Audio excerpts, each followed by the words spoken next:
Thanks for tuning in, and welcome to the Good Earth's weekly radio show, Another Day of Living, where the conversations are all about eating well, living well, and feeling good. And now, here's your host, Alex Litwack.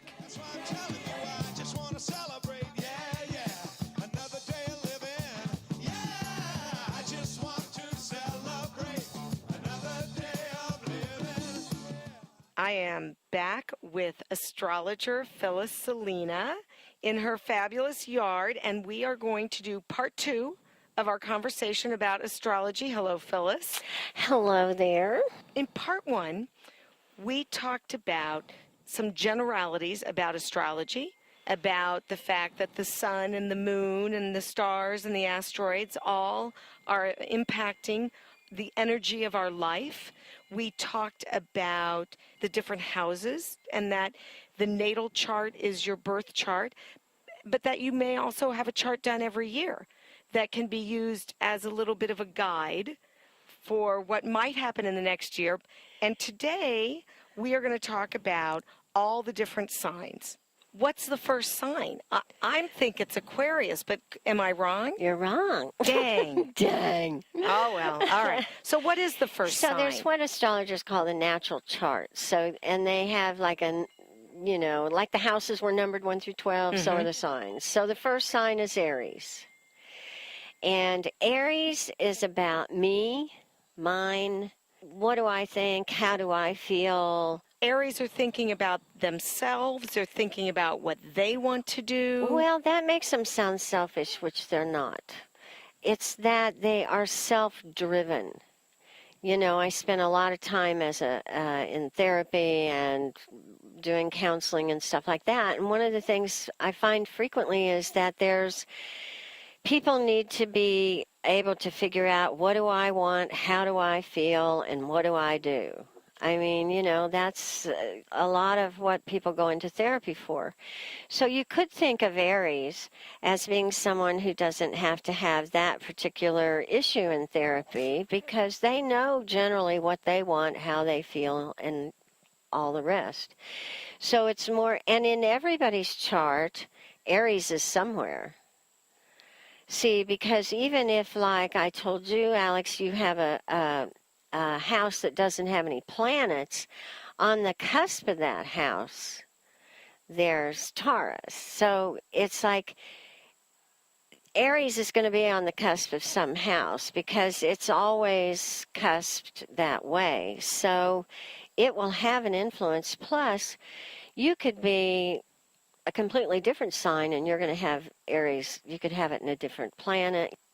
Then Taurus is that strong, sturdy, salt of the earth. They're usually large-boned. They're usually physical people, really into gardening almost always. But you have to remember, as I describe these, if your sun sign is one of these and it doesn't sound like you, it's because you have all the rest of the planets in your chart. I'll use my daughter as an example. She's a Virgo sun, and she could read that, and she's got some of those qualities, but she has 3 planets in Leos. And if you met her, you would think she was a Leo. So that is what I mean. And where do the animal symbols come from? Like Taurus being a bull and Leo being a lion. Well, they're not really animals because like Aquarius is the water bearer. Right. Those come from the mythology that the original astrology, came from, Neptune. So each of those has a mythological foundation. Some people, I have to say, they'll say Taurus is stubborn, but you have to think of it energetically as it's the earth. It's right here. It's the material plane. The third sign is Gemini, and Gemini is fluid. It's mutable. It's changeable. It really, really, really likes to touch everything with its mind. It has a very inquiring mental energy and communicative. Then the fourth sign is Cancer. Cancer, as most people who've been around, that energy is about home, hearth. Some people say it's the heart, that's where the heart of humanity is in the Cancer, because they're tender-hearted. They can be very emotional, and they can like drama a lot because it engages their heart. So that's where they get their bad reputation sometimes. Okay, so then the fifth sign, Leo. And Leo is that out there, doesn't mind being seen by everybody, and is entertainer almost. It's really someone who captures a room, or an energy that captures a room, shall we say, if we're not talking about just a sun sign or something.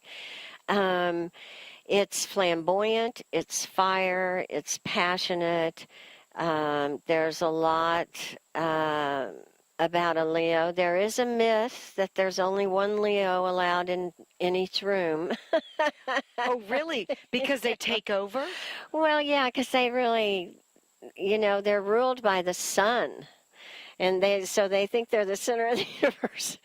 And I'm not saying that Leos are all selfish. I'm just saying it's a vibration and an energy of, taking over a room or what have you. Let's talk about the elements, because you just said Leo has got a lot of fire. Mm-hmm. Mm-hmm. So how does that show up in a chart? Fire is someone maybe quick to anger, or quick thinking, or it's quick anything, kind of. Fire is just, that energy of being very quick.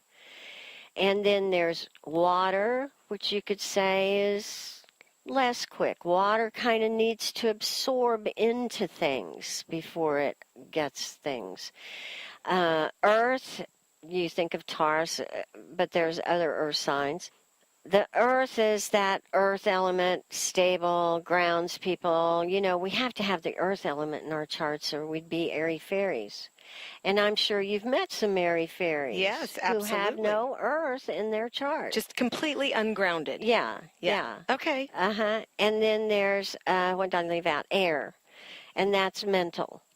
Thinking, the airwaves, I think of it also as being telepathic, kind of, as that.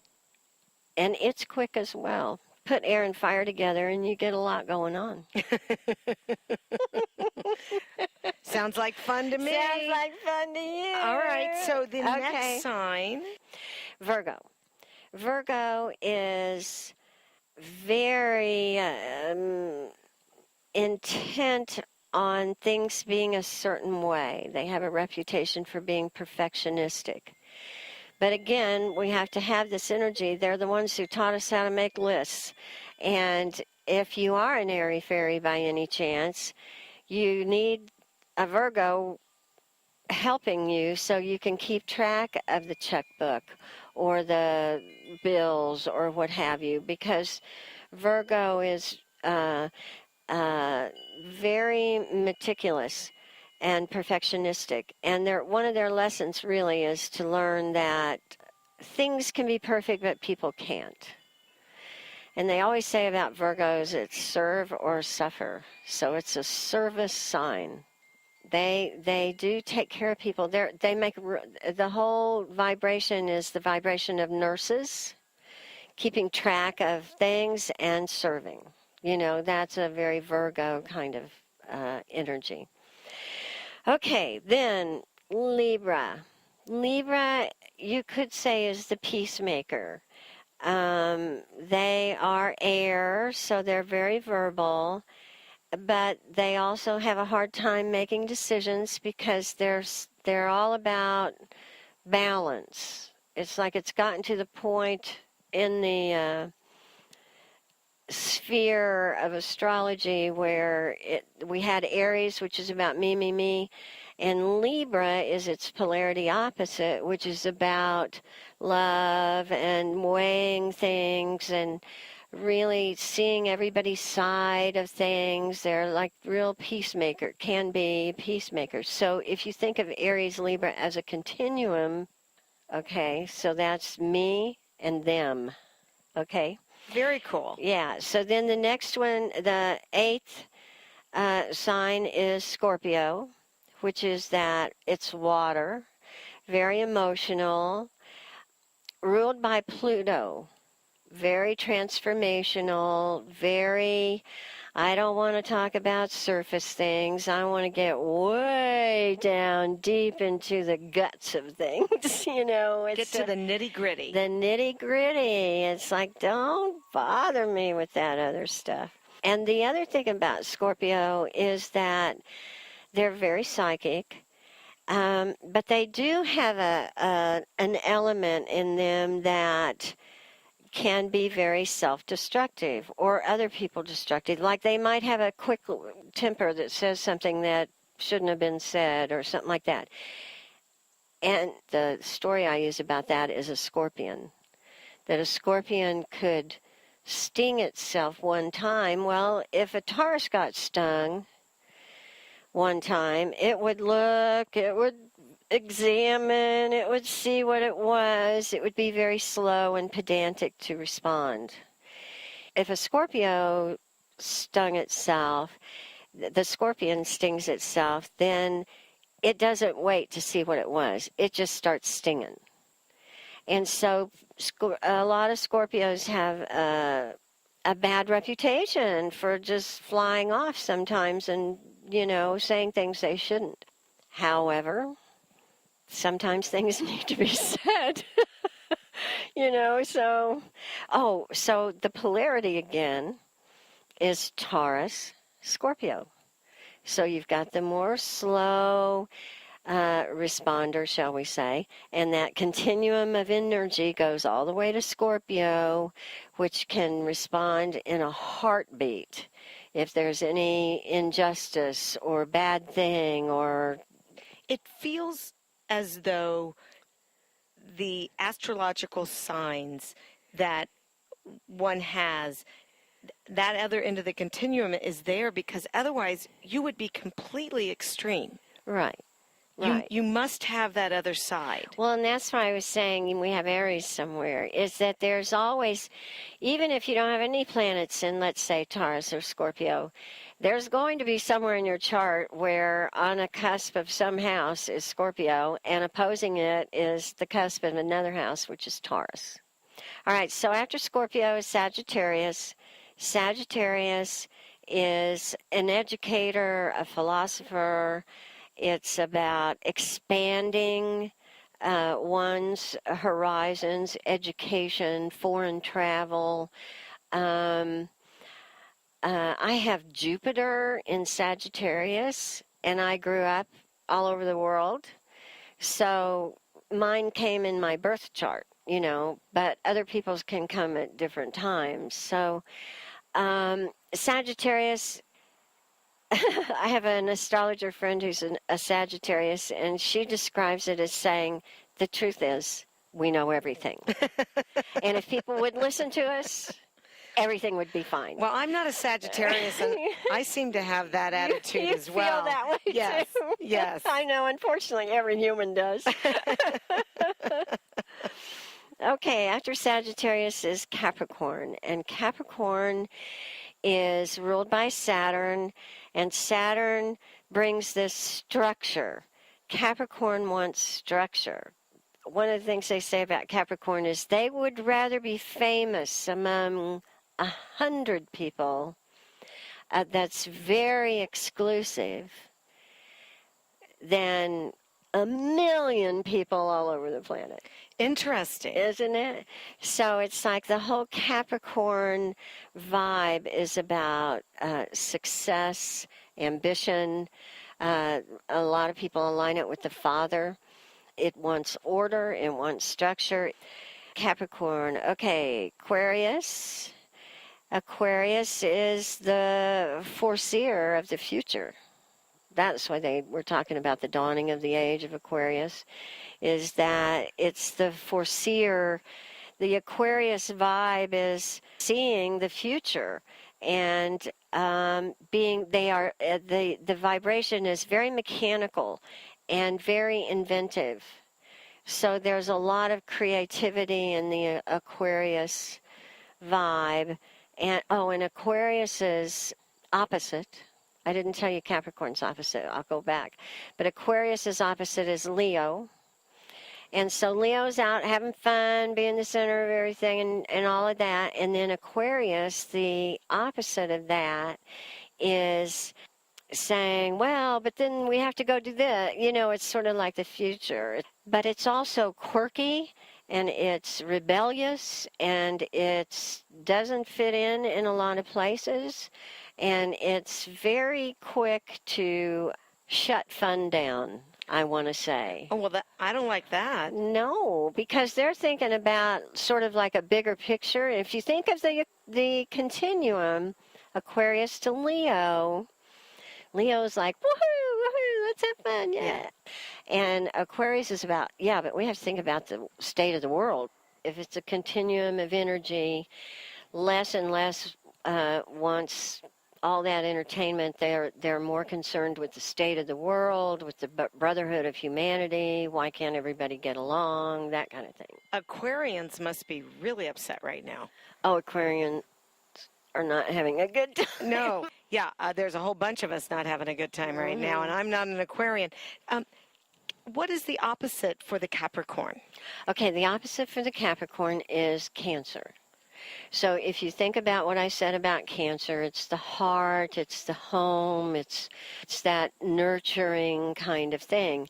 And then the opposite of that on the continuum is Capricorn, which is that more structured, let's work. Okay, so then Pisces. So Pisces is ruled by Neptune. And I think I've already said Neptune definitely blurs the edges. There's a real mystical thing about Pisces people. They're very intuitive. They're very sensitive. Oh, I want to talk more on the continuum of the Pisces, which is the ultimate Pisces would be really very watery, very emotional, mystical, prone to dreams, absorbs people. Like the whole Pisces energy is absorbing, so that I like the description of if you have a rock that has some little holes in it and stuff, and you put, let's say you put Sagittarius over it, the fire would probably just go right over. But if you put Pisces energy next to it, it has to absorb into it.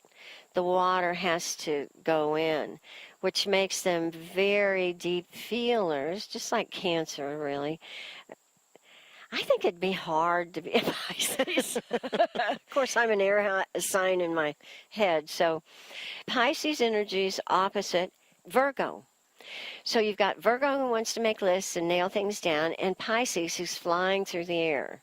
So you pray that you've got a balance of both of those in your chart so that you can be a mystical person.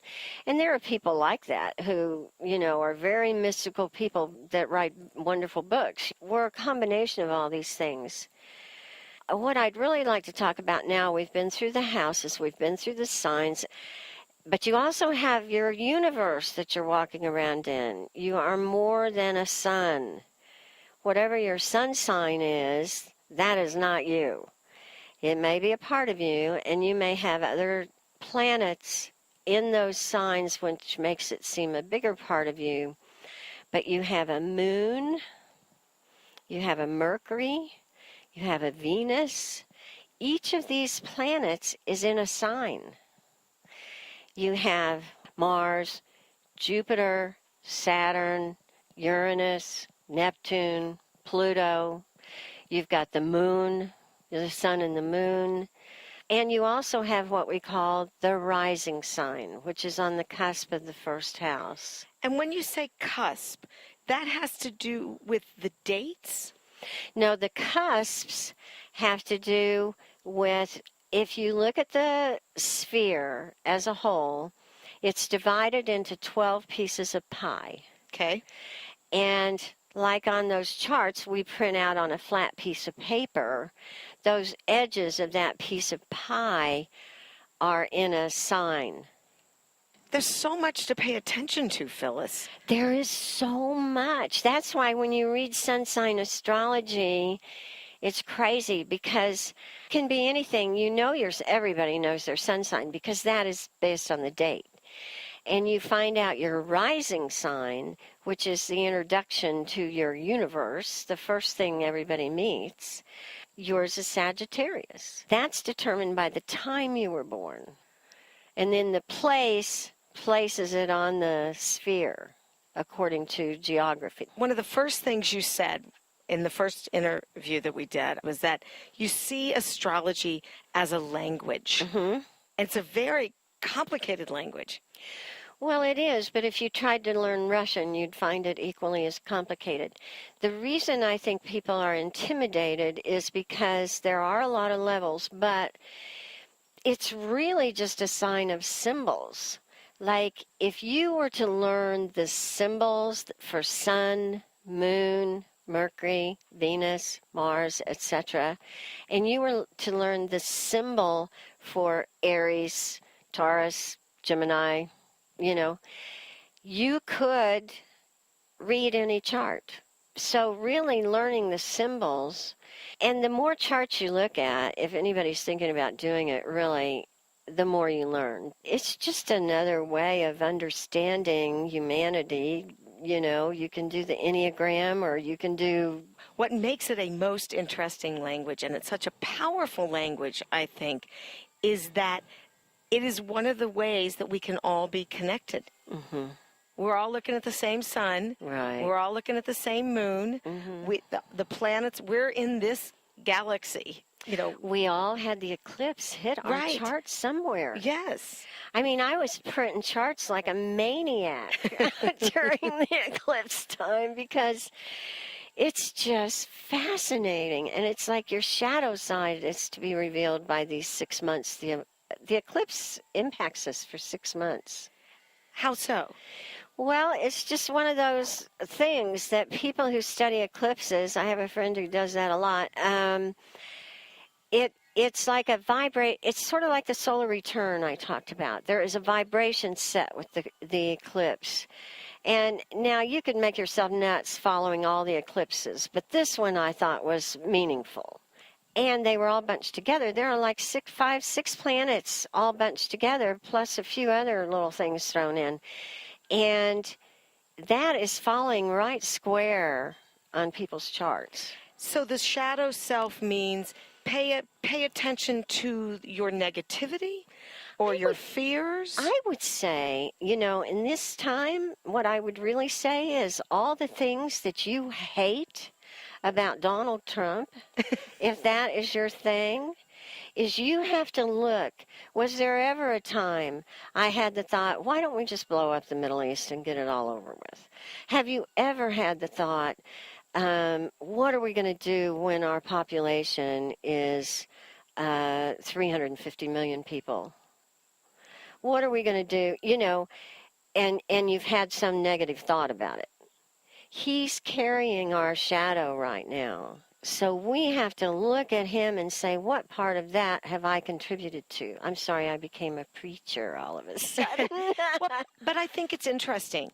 I think that's an interesting way to reframe many people's frustration, anger, disappointment, sadness, fear, and to think, what part did I play in this, Right. and how do I help this And shift? how do I continue to play it? Right. How do I not love that idiot in front of me? Yeah. Oh, that's a tough one. Well, that's the one we're facing. Yes. Yeah, you are right, Phyllis. I am so thrilled that I got to meet you, that we got to have this conversation and share this with our listeners. We could probably talk for days and days and days and never cover it all. I want to remind everybody that if you'd like to get in touch with Phyllis, it's phyllissalina@me.com, and it's phyllissalina INA, all run together, at me.com. Thank you. Such a thrill to have you on the show. Thank you. I'm happy to meet you. It's a marvelous night for a moon dance with the stars up above in your eyes. A fantabulous night to make romance neath the cover of October skies. You know the leaves on the trees are falling to the sound of the breezes that blow. You know I'm trying to please to the calling of your heartstrings that play soft and low. You know the night's magic seems to whisper and hush. You know the soft moonlight seems to shine in your blush. Can I just have one more moon dance with you? My love. The Good Earth Natural Food Company is celebrating its 46th year as Indy's original source for organic foods, high-quality supplements, toxin-free body care products, therapeutic herbs and teas, cooking spices, essential oils, healthy shoes, and so much more. Our experienced staff is here to help you choose from over 20,000 items in our lively home in the village of Broad Ripple. We're open Monday through Saturday, 9 a.m. to 8 p.m., and Sundays, 11 a.m. to 6 p.m. And our website is good-earth.com. There and then all my dreams will come true, dear. There and then I will make you my own. And every time I touch you, you just tremble inside. Then I know how much you want me that you can't hide. Can I just have one more moon dance with you, my love? Can I just make some more romance with you, oh, my love? Well, I can't be bothered with sorrow, and I can't be bothered with hate, no, no. I'm using up my time for feeling fine every day, yeah. That's why I'm telling you, I just want to celebrate. Oh, yeah. That's our show. Next week, it's Bob and Rudy and Katie with another day of music. I hope you'll join them. If you've missed a show, you can find it at goodearthradio.com. Thanks so much for tuning in. This is Alex Litwack. Have a great week.